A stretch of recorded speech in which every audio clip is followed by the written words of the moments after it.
What's up, YouTube? Brian Van Dyne here with Van Dyne Dump Trucking, coming at you from the cab of my F-350 diesel 6.7 liter. We have some news that the federal government is deregulating in the EPA. Apparently like 30-something regulations they're deregulating. That is going to help the trucking community massively, because the EPA has had a chokehold on the transport industry for a long time now, and they've been tightening their grip, right? I remember back when I first started my business 8 years ago, one of the biggest things that people messaged me and commented negatively about my business is, Brian, how do you expect to run a business with a 30-plus-year-old truck with the emissions laws that they're putting in place? How are you going to run your business with that truck?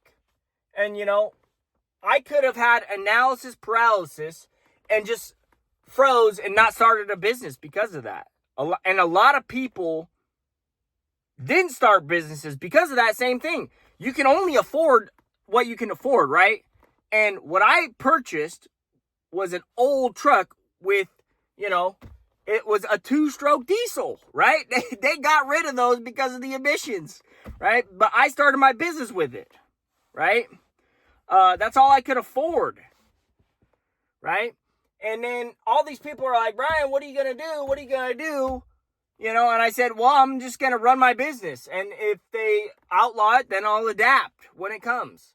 I just pretty much just shrugged it off, like saying, you know what? I really don't care. I'm just going to do my thing, and it's going to work.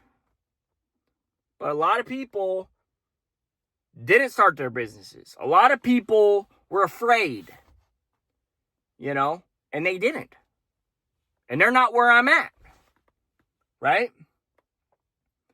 And, because of all those emissions laws and regulations and stuff that they've been jamming down our throats, I bought 2 new trucks, with the emissions standards, that are on them, because in my mind, I'm like, well, it is a real threat to my business.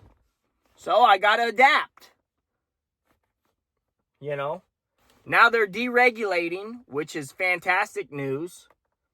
And I know that's going to help a lot of people in this industry, because those emissions components are not cheap.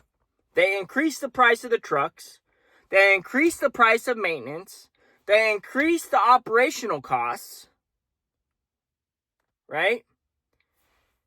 The longevity of your equipment goes down. This is all proven. This is proven, right? Everybody knows this. A lot of these newer trucks with all these emissions components are in shops for months at a time. They're either waiting for emissions components parts, or they're broken, that people can't afford to fix them. They're very costly maintenance bills, right? So the federal government's deregulating. Good news. Fantastic news for guys like you and me. Because why? Because now that opens the possibility of us buying an older truck and allowing us to have a lower overhead, a lower barrier of entry into the industry, right? You don't have to buy a 2008 or newer, a 2010 or newer, just to get into the industry, because you're afraid that they're going to outlaw your vehicle right after you buy it, right? So that barrier of entry is lower. We still got hurdles to go over, though, because so the federal government's deregulating, but now we have to deal with the extremists that are in the state level government, right? We all know California, Oregon, Washington, the regulations that the states put on the trucking industry really is a chokehold. And it's a big barrier of entry for people starting businesses. It really is a big barrier of entry. And, if you want to stimulate the economy, if you want the economy to grow, you got to take some of these regulations away, because it really is a barrier of entry, So I think that's fantastic news for us as truck drivers, that they're deregulating, in the EPA. That is fantastic news. Please, in the comments, let's start a dialogue. Tell me what you think about the deregulation. How is this going to affect your personal business, your friends' businesses? Do you think it's going to move down to the state level, or the state's going to loosen up that chokehold, a little bit, And I honestly got to say, this is fantastic, because the whole green scam is, it's a guise that we're saving the planet, right? That's what it is.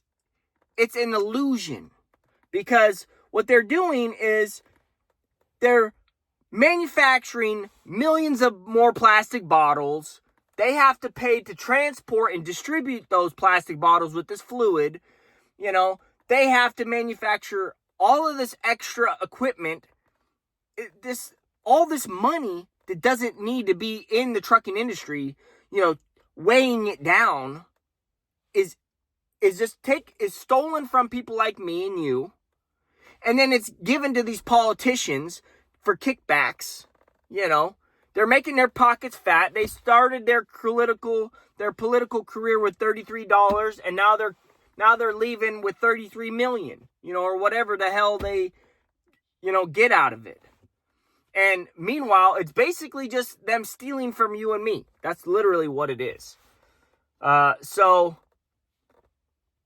my personal business, I know for a fact I've spent probably more than $50,000 just in emissions-related equipment, maintenance, and, whatever. $50,000 minimum, right? And that's just spitballing off the top of my head, I know I've spent minimum like 10 grand in repairs and maintenance. Probably a couple grand in DEF getting delivered and all that stuff. And then on top of that, the cost of what the manufacturer charged me to install all that equipment on the vehicles before they sold them to me, right? That's included in the cost. So minimum 50 grand. I would bet my left nut on that. So you can just say, oh, it's not costing you. It does add a lot of cost, right? And that cost, I'm not going to eat that cost. The customers eat that cost. The buck keeps getting passed down and passed down and passed down, right? And what it does is it prevents a lot of people from starting businesses, for one, because they can't afford to buy a truck, that's that new, right? With the emissions stuff on it. So anyways, guys, let me know in the comments, what do you think? Share this on your Facebook, your social media site of preference. Tell me what you guys think. I think this is great news for the diesel trucks and the diesel truck industry. I hope it funnels down to the state level, because I know for a fact in Washington, the extremist Bob Ferguson, he was putting a law in place, and it passed, that I'm not sure 100% if it was this year or in a couple years to come, but they were basically making a law that says you cannot own a medium-duty truck with a diesel motor in it. That includes F-350s, that includes like campers, box trucks, medium-duty, no diesel motors. No, they can't sell them to you. You can't register them in Washington, apparently, which is absolutely crazy. They just can't do that. That is absolutely wild that the government can try and force that down our throats. So hopefully this trickles down to the state level, and the states, have to take their hands off our throats and let us breathe, because that really is going to help the economy tremendously. I know that for a fact. And I can tell you right now, a lot of people are going to benefit from this deregulation, because it really is a chokehold on us. And I hate to say it, politicians, you're going to have to tighten up your budget, because you're not going to be getting all the kickbacks from stealing from the truck drivers, you know. So you're going to have to tighten your budgets up or whatever. I don't know what you're going to have to do, but, you know, I think this is fantastic news. Let me know what you think in the comments, and I'll catch you guys on the next one.